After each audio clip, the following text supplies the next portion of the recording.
Welcome back to the third installment of our intuitive eating series where I am breaking down all 10 of the intuitive eating principles. If you missed the videos where I went over principles 1 and 2, I will link those in the description below. And I do encourage you to watch those so you can better understand the full concept of intuitive eating. But like I said, today's video is all about principle 3, which is to make peace with food. I would say this one goes pretty hand in hand with principle 1, which is to reject the diet mentality. Because when we are dieting and we are following this like rigid set of rules, we usually don't have a lot of peace with food. And if there's one thing that all diets have in common, it is restriction. Dieting requires us to restrict the amount of food that we eat or deprive ourselves of bad, unhealthy foods. And ironically, when we restrict food, we actually just end up wanting to eat it more. And although easier said than done, the solution to this is to make peace with food. And this means all food, even the ones that have previously been labeled bad or unhealthy or off limits. In fact, those are the ones that you likely need to make the most peace with. Now, I totally understand that me just sitting here saying, make peace with food, is way easier said than done. There tend to be a handful of common fears that hold people back from implementing this principle. The first common fear I hear a lot is, if I make peace with food, I'm allowed to eat all foods, I'm not ever gonna stop eating. And at first, this might be true, but exposure to all these different foods is going to dull the novelty. There's a phenomenon known as habituation that is eventually going to take place here. The more you expose yourself to these types of foods, the less appealing they'll become. And the only way to get to this place where these foods don't have that power over you is going to be to eat them. And this might mean that you eat past fullness for a while. This whole making peace with food thing is not just about knowledge. It's about experience and practice. So while you might know all of this to be true, you know that restriction leads to us wanting those types of foods more. You're like, yeah, yada, yada, yada, I get it. But you're not actually implementing the step of incorporating those foods. You are going to struggle with this principle. It's kind of like learning how to drive by just reading a manual. You have to actually get behind the wheel. The next very common fear I hear when it comes to making peace with food is,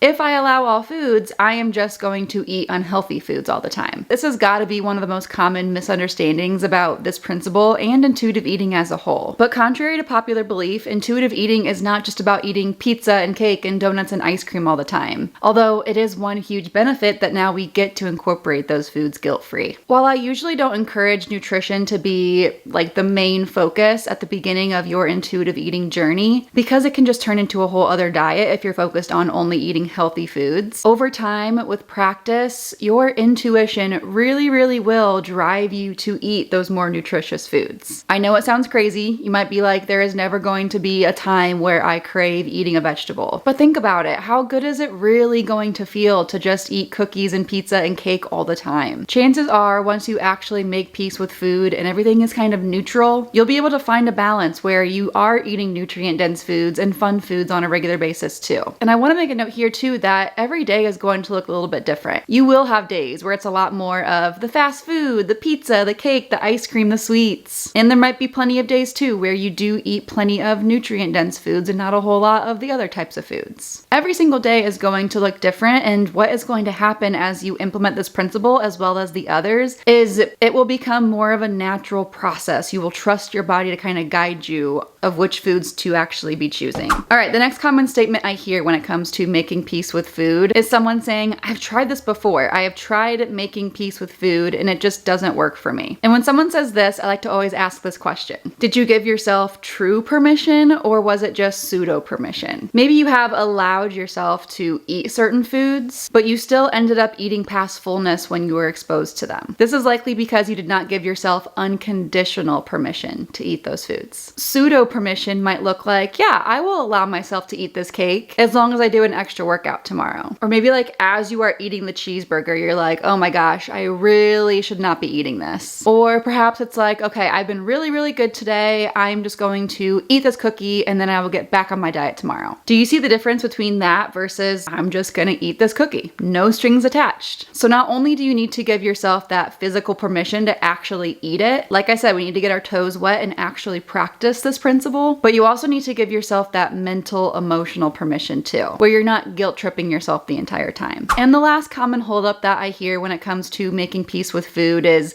Okay, yeah, I totally get that others can do this, but there's no way it's going to work for me. Intellectually, you totally know this principle works. You've seen it work for others, and you totally stand behind the intuitive eating philosophy. But you are just afraid that it's not going to work for you. And honestly, making peace with food is scary stuff. So what I want to say here is that this is going to take time. You watching this video of me telling you to make peace with food, it's all going to be great, is not going to get the job done. You're going to have all these little small wins. You're going to have setbacks, rebound eating. It's a healing process. Emphasis on the word process. But no matter how your distrust with food was formed, whether it be childhood trauma, spending a lot of your teenage or adult years in diet culture, whatever it is, no matter what brought you to this place that you currently are struggling, you can take ownership back of your eating signals and make peace with food. So let's go over how to actually do that. How do we actually make peace with food? How do we incorporate these foods without feeling guilty the entire time?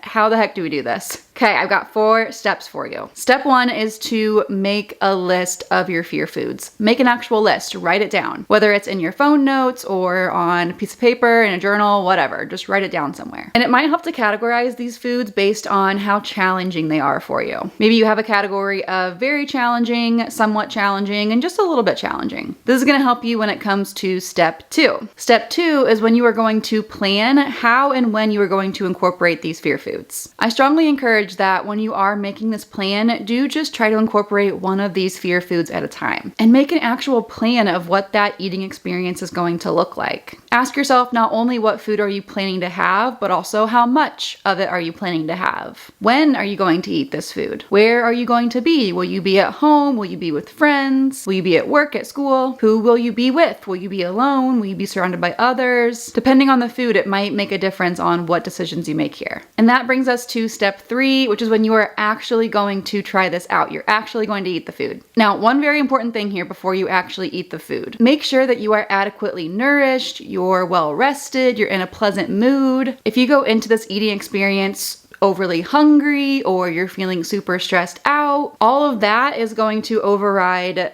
the making peace with food part of the experiment. If you're overly hungry, for example, and you are finally going to work on incorporating your fear food of, let's say, white bread, if you are feeling ravenous, you are likely going to eat that bread past fullness because you were ravenous, your body needed calories. And then you might associate this eating experience as a negative one. So again, go into it well fed, make sure you got enough sleep last night, try to cultivate as positive of an environment as you can. And as you're eating, try to be mindful of the taste, the textures, the smells, the colors, and ask yourself if it's satisfying you. A lot of people say that when they start incorporating foods without all these different rules, they actually discover their true food preferences. So like maybe Rocky Road ice cream has been like this off-limits food for them for so long for whatever reason. But once they actually give themselves permission to eat this Rocky Road ice cream, they realize they don't even like it that much. The beauty of all this is you are getting that power back to make those food choices based on your own preferences and what'll make you feel good, instead of just like all these diet rules telling you what and when and how much you should be eating. Moving into step 4, the final step here is just to repeat this process. You may need to follow these steps for a particular food more than once, depending on how many charged emotions you've got around it. It's unlikely that eating a fear food one time is going to